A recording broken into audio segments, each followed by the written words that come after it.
Plaisir, confort, stabilité, sécurité, parce qu'ils modifient profondément équilibre, attitudes et habitudes, les étriers cavales réalisent une harmonie certaine entre homme et cheval pour de meilleures performances.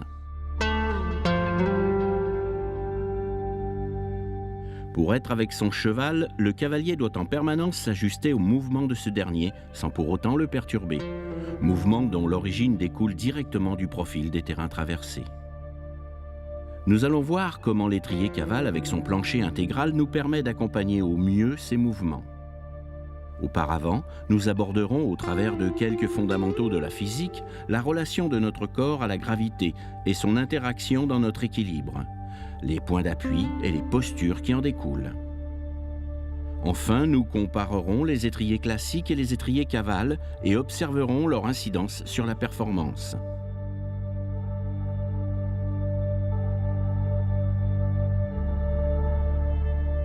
Et nous amènerons le constat que toutes les disciplines équestres et tous les niveaux de pratique sont concernés.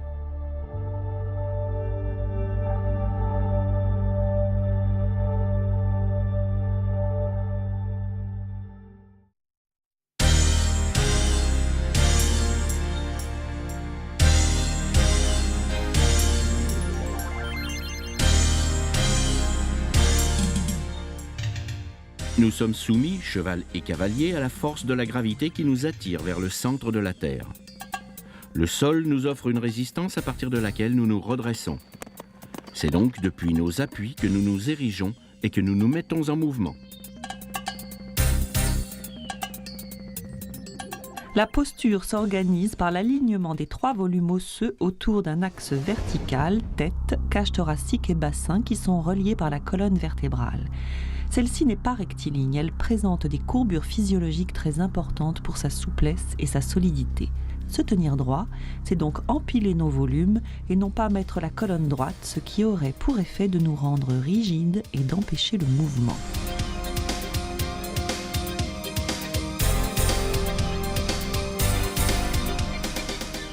Les muscles qui permettent de nous ériger sont situés pour la plupart à l'arrière de notre corps, de la voûte plantaire jusqu'au crâne.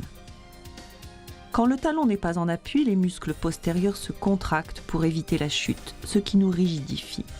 Quand le talon est en appui, cette chaîne musculaire permet d'être à la fois plus détendu et plus réactif.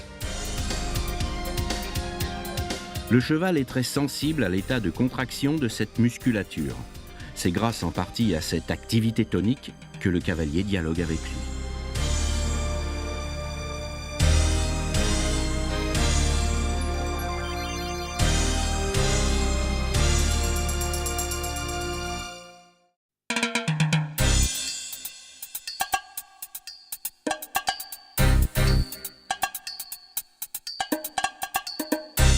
Maintenir l'équilibre consiste à conserver le centre de gravité au-dessus de la base d'appui.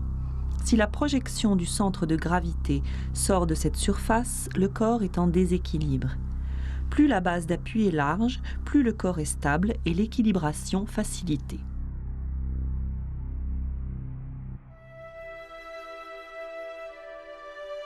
L'équilibre est dynamique. C'est un processus qui s'ajuste en permanence. Il se construit dans le mouvement en réaction à de légers déséquilibres. S'équilibrer, c'est prendre des informations par l'intermédiaire de capteurs sensoriels dont les plus importants se trouvent dans l'oreille interne, les yeux et les pieds.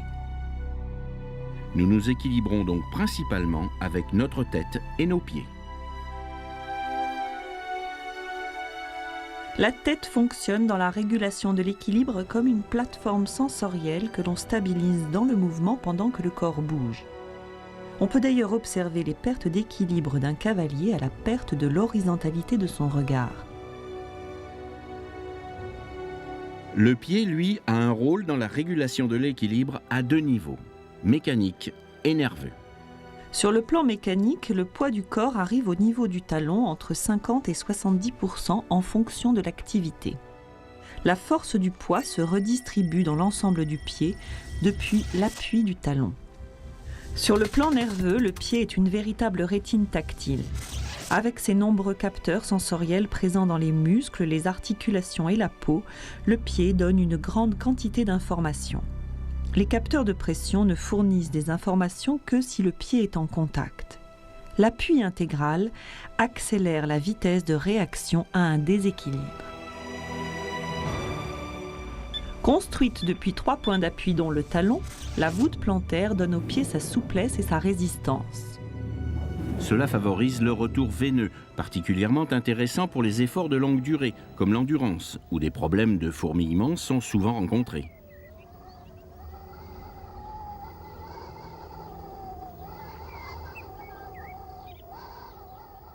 Sur terre, un corps sans appui chute. Or, en équitation, c'est sur la selle et les étriers que le cavalier prend appui. L'étrier cavale favorise cet équilibre grâce à 2 fonctionnalités majeures. Le triangle de suspension, qui lui donne une stabilité par la forme triangulaire de son accroche au couteau de l'étrifière, et le plancher intégral qui permet au cavalier d'utiliser l'ensemble de son pied pour s'équilibrer.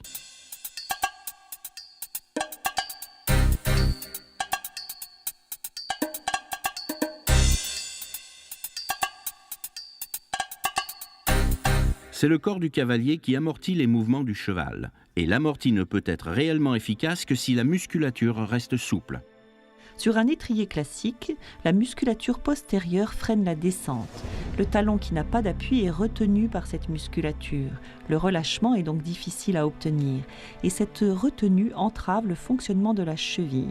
Une descente excessive du talon correspond à un blocage de l'articulation.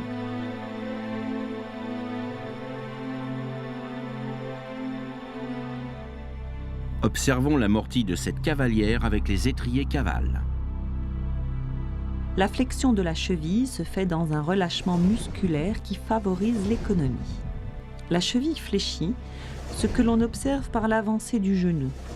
Grâce à l'appui intégral de l'étrier cavale, on retrouve un amorti plus élastique, d'autant qu'il est alors relayé par l'adaptation de la voûte plantaire. Le mouvement du cheval se répercute différemment dans le corps du cavalier selon la position, assis ou en équilibre. Assis, le mouvement du cheval se répercute principalement dans le bassin et la colonne vertébrale. Pour être véritablement accompagnatrice, l'assiette nécessite une articulation de la hanche libre.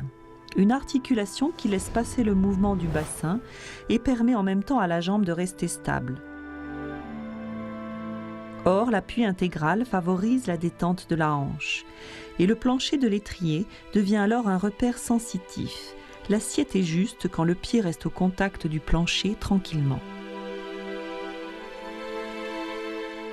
En équilibre, le mouvement s'amortit par le jeu des 3 articulations hanche, genou, cheville. Dans la position en équilibre, nos jambes nous permettent un plus grand amorti que ne nous permet la colonne vertébrale en position assise, particulièrement dans les secousses verticales. Pour soulager sa colonne vertébrale, il est utile de pouvoir facilement prendre la position en équilibre, en particulier dans les efforts de longue durée ou les écarts impromptus. Le cheval en aura lui aussi le bénéfice.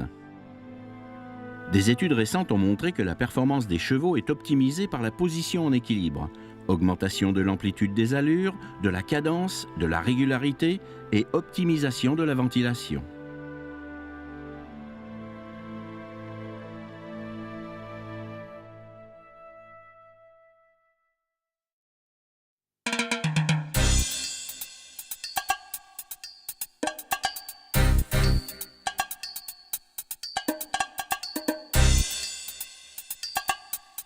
Dans toute activité motrice, s'équilibrer est préalable au mouvement.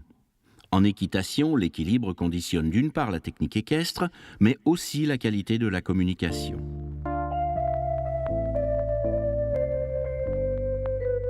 Le poids à cheval est un outil de communication. Le cheval y est très sensible. Plus le cavalier est précis dans l'utilisation de son poids, plus la relation au cheval sera facile et qualitative. Nous pouvons en voir un exemple avec cette jeune jument. Son cavalier la dirige avec comme indication principale le transfert de son poids. Il peut en jouer en allant en avant, en arrière, d'un côté, de l'autre. Il peut se rapprocher, s'éloigner de sa selle, donner plus ou moins son poids. Il joue avec son tonus musculaire, véritable outil de communication. Le cheval y est très sensible car ce tonus musculaire reflète notre état émotionnel. Le champ de la communication est élargi par l'appui intégral de l'étrier cavale, qui se révèle être une interface exceptionnelle dans la relation cavalier-cheval.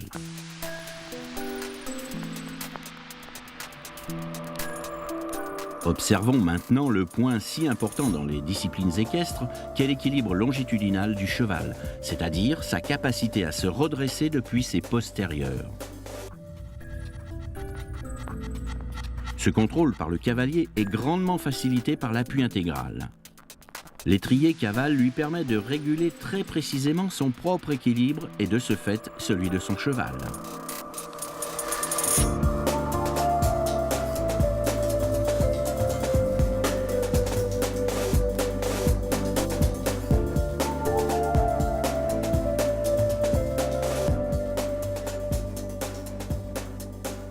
L'étrier cavale favorise aussi la maîtrise de l'indépendance des aides. L'utilisation des jambes est un moyen de communication avec le cheval. Quand on les serre, c'est un code pour communiquer qui sera d'autant mieux compris qu'elles ne seront utilisées que de cette manière et non pas pour se tenir, ce qui finit par rendre le cheval insensible à la jambe.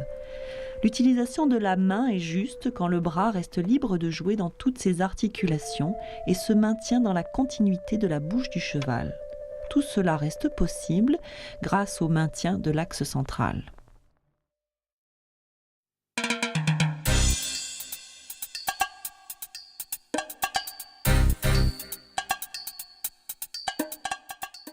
On observe la répercussion des pertes d'équilibre de ce cavalier sur l'attitude de son cheval. Fouaillement de la queue, défense, difficulté à rester dans le mouvement en avant. En réponse à la réaction du cheval, le cavalier serre les jambes et bloque l'amorti, renforçant de cette manière la défense du cheval. Avec les étriers cavale, les trois articulations du membre inférieur, hanches, genoux, chevilles, jouent pleinement leur rôle dans l'amorti, laissant passer le cheval sous son corps avec souplesse.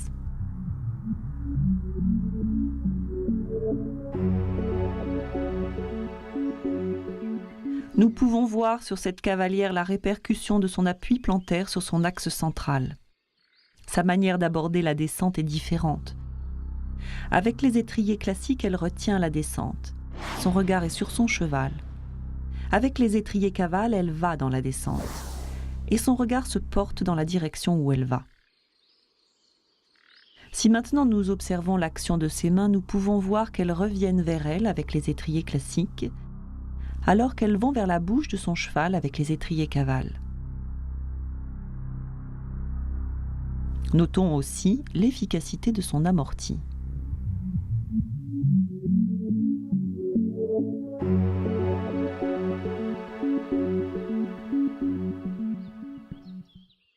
Dans ces deux exemples, on peut conclure que grâce au plancher intégral qui soutient l'axe central, l'indépendance des aides est facilitée.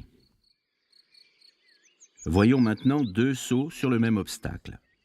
À première vue, les différences ne sont pas facilement détectables parce que ce cavalier a développé une technique assurée. Mais si l'on observe un peu plus finement les stratégies motrices de ce jeune homme dans les deux situations, nous allons voir de quelle manière l'appui plantaire est incident sur l'efficacité de son geste. En premier lieu, regardons où se trouve le centre de gravité par rapport à sa surface d'appui, juste après la réception. Avec les étriers classiques, il est situé en avant. Le cavalier est à ce moment-là dans une situation de déséquilibre, alors qu'avec les étriers cavale, son centre de gravité se projette bien au-dessus de sa surface d'appui. Son déséquilibre est lisible aussi à l'orientation de sa tête et la direction de son regard, orienté vers le bas avec les étriers classiques, devant lui avec les étriers cavale. Les étriers cavale favorisent l'alignement des centres de gravité du cavalier et du cheval. Voyons maintenant comment il en est arrivé dans cette situation de déséquilibre dès la prise de contact avec le sol à la réception. Avec les étriers classiques, il prend appui avec le genou autour duquel il pivote. Le haut du corps bascule alors légèrement en avant et le bas de jambe légèrement en arrière. Avec les étriers cavale, au même moment, son genou continue d'avancer. Il est en train d'amortir l'impact de la réception par la flexion de sa cheville. Son bas de jambe se verticalise, lui permettant de reprendre appui sur le plancher et de retrouver son équilibre plus rapidement. Nous pouvons encore observer son action de main à l'abord de l'obstacle.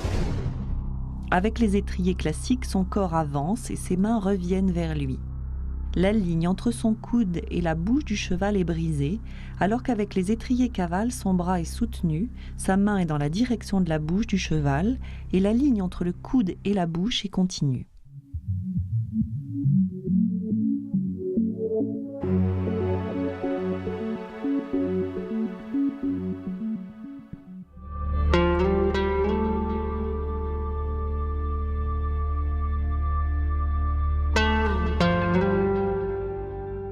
L'équilibre concerne toutes les disciplines équestres et tous les niveaux de pratique de l'équitation, depuis l'initiation jusqu'à la performance. Pour conclure, l'étrier cavale, c'est la stabilité avec son triangle de suspension, l'équilibre grâce à son plancher intégral, la sécurité par son système de déclipsage, la sécurité gagnée aussi par la stabilité du cavalier, le confort et l'endurance par une économie musculaire.